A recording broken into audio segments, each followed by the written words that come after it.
Assalamualaikum warahmatullahi wabarakatuh. Sahabat Syafar rahimakumullah, kami doakan semoga sahabat semua selalu dalam keadaan sehat. Allah mudahkan segala urusan, serta Allah lancarkan rezeki sahabat. Amin ya rabbal alamin. Sahabat Syafar rahimakumullah, kelahiran Rasulullah Muhammad sallallahu alaihi wasallam merupakan hal yang sangat spesial, yang paling ditunggu-tunggu oleh seluruh makhluk seantero langit dan bumi. Karena jauh sebelum alam semesta dan isinya diciptakan, Allah subhanahu wa ta'ala terlebih dahulu menciptakan nur Nabi Muhammad sallallahu alaihi wasallam. Hal ini dinukil dari kitab Daqaiq Al-Akhbar karya Syekh Abdul Rahim bin Ahmad, yakni pada bab awal tentang penciptaan Ruhul Azam atau ruh yang agung, yakni nur Nabi Muhammad sallallahu alaihi wasallam. Dijelaskan bahwa Allah subhanahu wa ta'ala menciptakan pohon keyakinan atau syajaratul yakin yang mempunyai 4 cabang. Lalu Allah subhanahu wa ta'ala menciptakan nur Nabi Muhammad sallallahu alaihi wasallam di dalam sebuah tirai mutiara putih yang seperti burung merah. Adapun Ruhul Azam itu nurnya Sayyidina wa Nabiyina Muhammad sallallahu alaihi wasallam. Sungguh telah datang di dalam sebuah riwayat bahwa sesungguhnya Allah Ta'ala menciptakan pohon. Pohon itu ada 4 cabang, dan Allah menanami pohon itu syajaratul yakin. Kemudian Allah menciptakan nur Nabi Muhammad sallallahu alaihi wasallam di dalam suatu tabir atau hijab intan mutiara yang putih seperti burung merah atau atuas. Setelah itu Allah subhanahu wa ta'ala meletakkan atuas itu di atas pohon keyakinan. Maka atuas itu pun lalu bertasbih di atas pohon keyakinan itu selama 70.000 tahun. Syekh Abdul Rahim bin Ahmad menjelaskan, kemudian Allah subhanahu wa ta'ala menciptakan cermin kehidupan atau mi'ratul hayat. Cermin itu lalu diletakkan di hadapan atuas. Maka ketika atuas itu melihat ke cermin kehidupan, dia melihat bentuknya dengan bentuk yang sebagus-bagus rupa dan seindah-indahnya bentuk. Wallahu a'lam. Sahabat beriman, maka tidaklah heran jika saat kelahiran Rasulullah sallallahu alaihi wasallam terjadi banyak hal-hal luar biasa yang belum pernah terjadi sebelumnya. Kelahiran Nabi Muhammad sallallahu alaihi wasallam menggemparkan antero semesta, hingga makhluk-makhluk saling berdecak heran dan saling bertanya satu sama lainnya, apa yang sedang terjadi?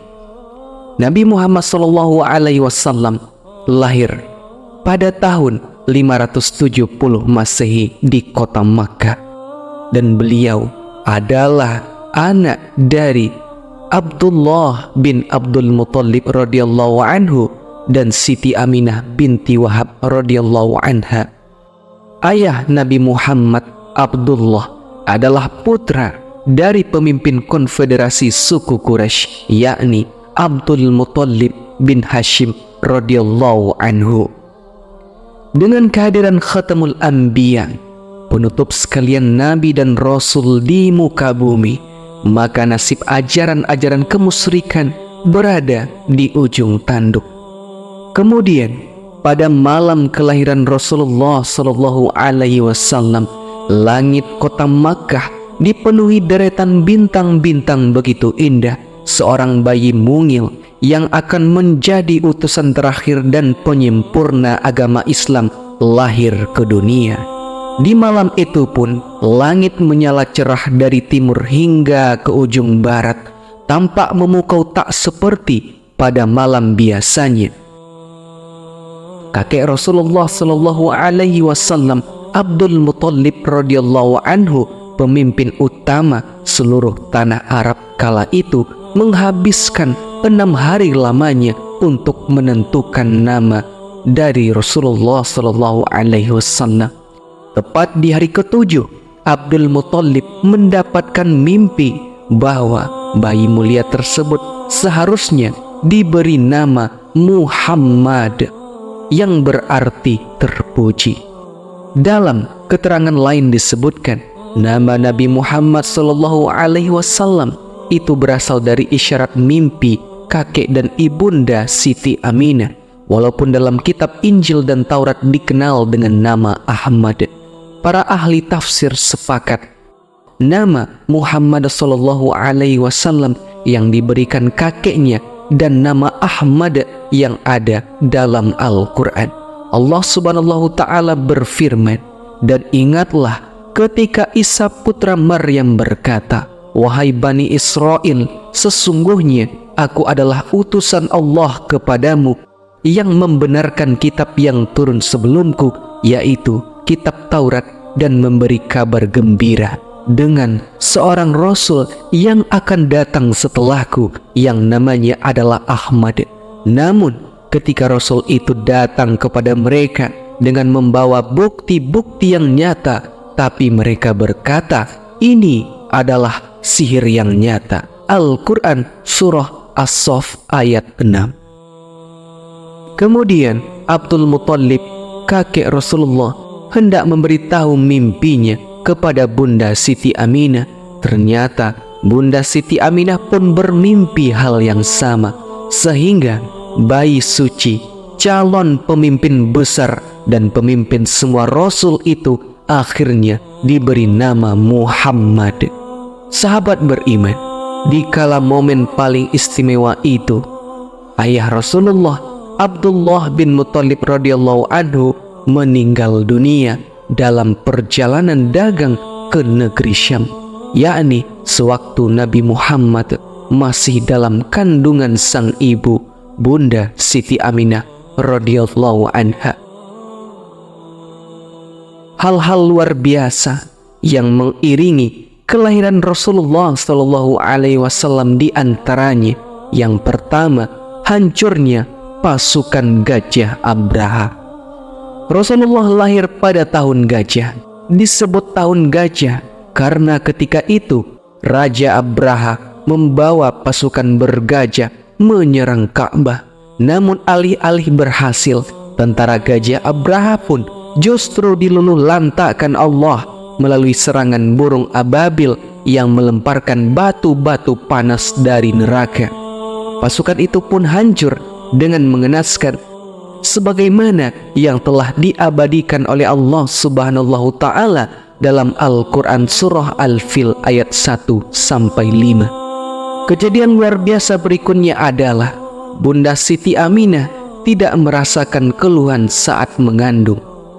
Sahabat beriman, secara medis, seorang ibu akan mengalami keluhan ketika sedang mengandung bayinya. Beberapa keluhan normal yang sering terjadi diantaranya adalah mudah lelah, muntah, suasana mood hati sering berubah-ubah, nyeri dan sakit kepala. Akan tetapi kondisi fisik ini tidak dialami oleh Bunda Nabi Muhammad Sallallahu Alaihi Wasallam. Dalam riwayat Ibnu Ishaq dijelaskan, Bunda Siti Aminah pernah mengisahkan saat dirinya sedang mengandung janin Nabi Muhammad, ia mendengar suara tanpa rupa, "Sungguh engkau sedang mengandung seorang pemimpin umat." Lantas Bunda Siti Aminah menimpali, "Aku tidak pernah merasakan diriku sedang mengandung, juga tidak merasakan berat sebagaimana yang dirasakan wanita hamil pada umumnya. Hanya saja aku merasa janggal karena aku tidak mengalami datang bulan, salah satu ciri-ciri wanita hamil." Hal ini dikutip dari Yusuf bin Ismail An-Nabani Al-Anwarul Muhammadiyah halaman 15. Di malam kelahiran Rasulullah, terpancar cahaya di langit dari timur hingga ke ujung barat. Cahaya tersebut menyinari kota Syam, sehingga kerajaan Syam bisa terlihat oleh orang di kota Makkah di malam itu. Saat Nabi Muhammad lahir, seisi rumah Abdullah diterangi cahaya, bahkan kilauannya memancar sampai ke negeri Syam. Dalam satu hadis dijelaskan, Rasulullah mengisahkan bahwa saat melahirkan, sang ibu melihat cahaya yang sangat terang sampai sinarnya menyentuh gedung-gedung di Syam. Berkaitan dengan hal ini, dalam satu hadis diriwayatkan dari sahabat-sahabat Rasulullah Shallallahu Alaihi Wasallam, mereka pernah bertanya, "Wahai Rasulullah, ceritakanlah kepada kami tentang dirimu." Rasul menjawab, "Aku adalah doa ayahku Ibrahim dan berita gembira yang disampaikan oleh Isa.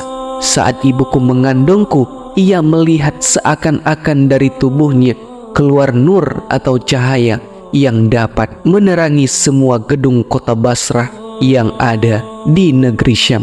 Hadis riwayat Al-Hakim. Kemudian selanjutnya adalah menggembarkan umat Yahudi. Salah satu kebanggaan yang dimiliki umat Yahudi atau Bani Israel adalah banyaknya nabi yang berasal dari ras mereka. Setidaknya hanya 10 nabi yang bukan dari Bani Israel, yaitu Nabi Nuh alaihissalam, Nabi Hud alaihissalam, Nabi Soleh alaihissalam, Nabi Syuaib alaihissalam, Nabi Ibrahim alaihissalam, Nabi Lut alaihissalam, Nabi Ishaq alaihissalam, Nabi Yakub alaihissalam, Nabi Ismail alaihissalam, dan Rasulullah Muhammad sallallahu alaihi wasallam. Akan tetapi begitu sudah lahir, ternyata nabi itu berasal dari keturunan bangsa Arab. Lantas mereka pun kaget bukan kepalang. Hal ini membuat mereka terpukul dan sangat kecewa hingga akhirnya tidak mau beriman. Berkaitan dengan hal ini, ada kisah menarik sahabat. Sekali waktu saat malam kelahiran Nabi Muhammad, ada seorang dari kalangan Yahudi yang mendatangi rumah Ibunda Siti Aminah untuk memastikan. Setelah orang Yahudi itu tahu bahwa bayi Bunda Aminah adalah nabi terakhir yang selama ini dijanjikan dalam kitab Taurat dan kitab Injil, dan ia pun kaget dan jatuh pingsan. Beberapa saat kemudian, setelah ia tersadar, ia pun berkata, "Celaka, hilang sudah kenabian dari Bani Israel."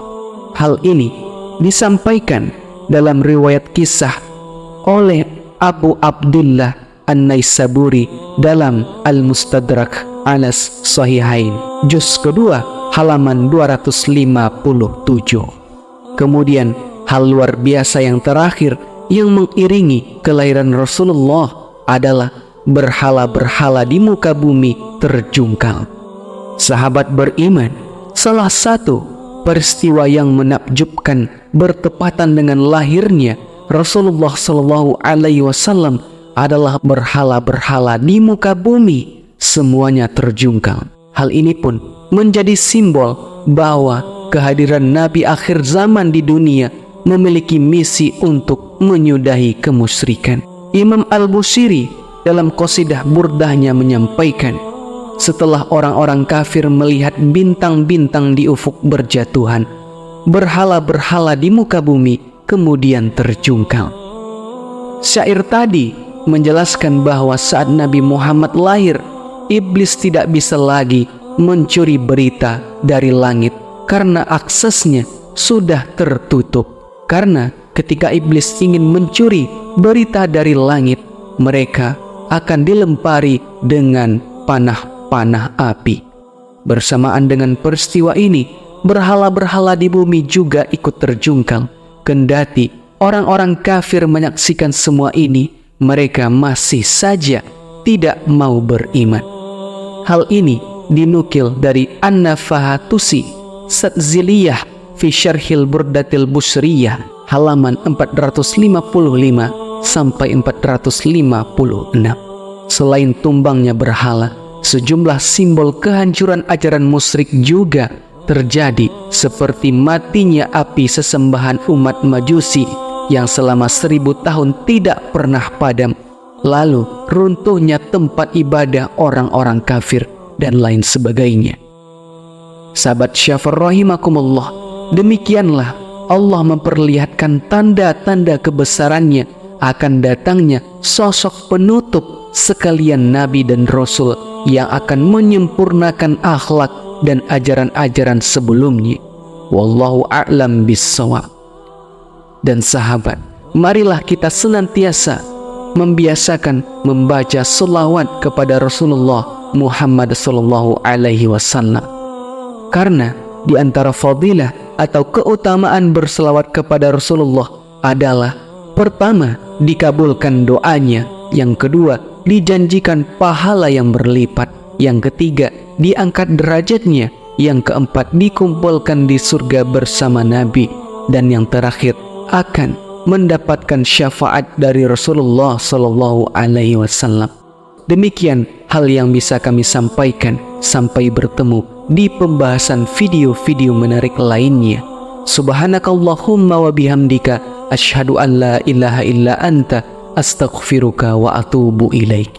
Wassalamualaikum warahmatullahi wabarakatuh.